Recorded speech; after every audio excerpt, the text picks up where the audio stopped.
Bonsoir à tous. Nous sommes le jeudi 18 juillet 2024 et voici ce qui fait l'actualité économique sur votre antenne.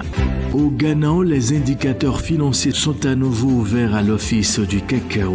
Selon un rapport d'audit, le régulateur a enregistré un chiffre d'affaires en hausse de 41,7% à 17,7 milliards de cedis, soit 1,1 milliard de dollars, et dégagé un profit de 2,3 milliards de cedis, soit 149 millions de dollars en 2022-2023. Il s'agit du premier bénéfice réalisé par l'organisation publique après 6 années consécutives de pertes.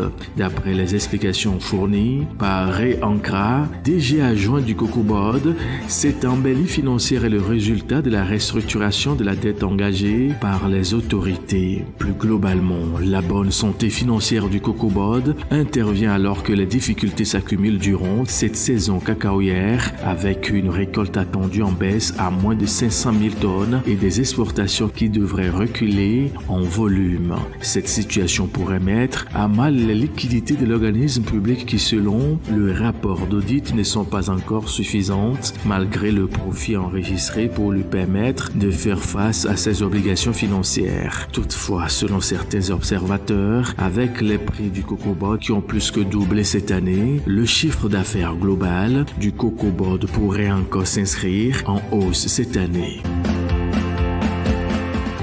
L'actualité économique, c'est aussi le Sénégal où le gouvernement vient de signer un accord de financement de 27,8 millions d'euros avec le Fonds international de développement agricole. L'annonce a été faite sur le site de l'institution financière le 15 juillet dernier.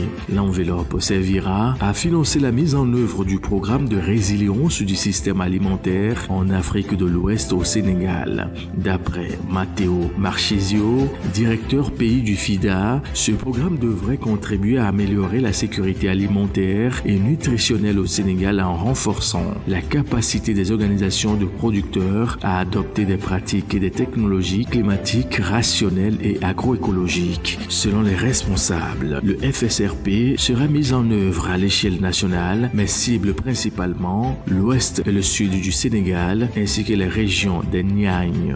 Les interventions devraient profiter à 6 000 personnes, notamment des petits exploitants, des petites industries transformatrices, des membres d'organisations de producteurs et des micro, petites et moyennes entreprises agricoles.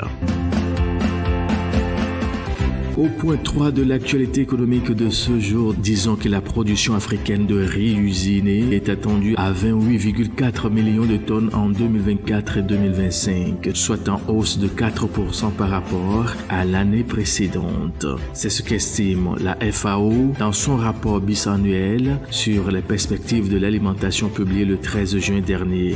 Cette prévision, si elle se réalisait, signerait une 3e année de croissance consécutive pour les pays producteurs du continent.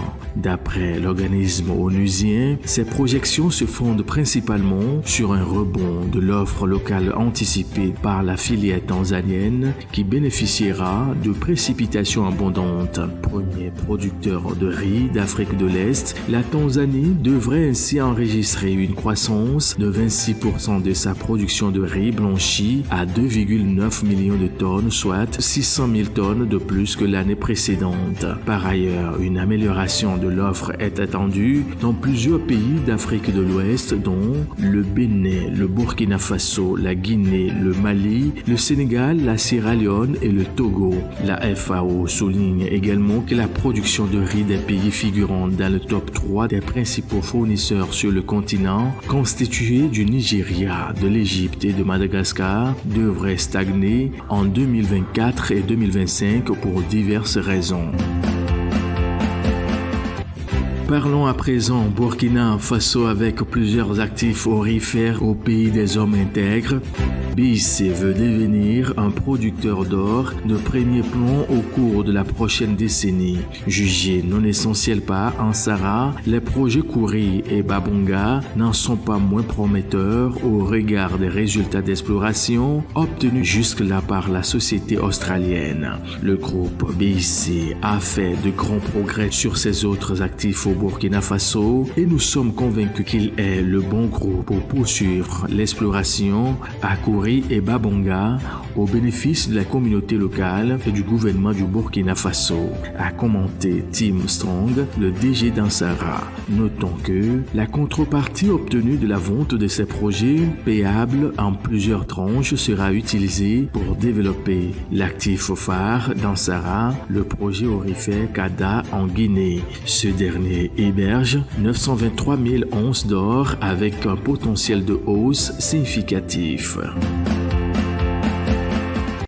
Clôturons cette actualité économique avec la Turquie qui a envoyé une forte délégation qui a à sa tête le ministre des Affaires étrangères Hakan Fidan qui a participé le 17 juillet à Niamey à une réunion de travail avec les autorités nigériennes. Si le contenu des discussions n'a pas encore été officiellement divulgué, l'un des projets de cette visite serait la possibilité pour la Turquie de s'approvisionner en uranium auprès du Niger. Selon des sources anonymes, la Turquie veut exploiter les réserves d'uranium du Niger pour alimenter son industrie nucléaire naissante. Le pays abrite déjà la centrale nucléaire d'Akuyu sur les bords de la mer Méditerranée et le gouvernement prévoit d'en construire 2 autres. Les ambitions turques au Niger s'inscrivent dans un contexte où le pouvoir en place à Niamey cherche de nouveaux alliés après s'être éloigné de la France. Le gouvernement a retiré en juin dernier le permis d'exploitation minière d'un gisement d'uranium au groupe français Orano avant de faire la même chose avec la compagnie canadienne Govi Est il y a environ 2 semaines. C'est ainsi que nous mettons un point à l'actualité économique de ce jour sur votre antenne. Très bonne suite à vous tous et à très vite.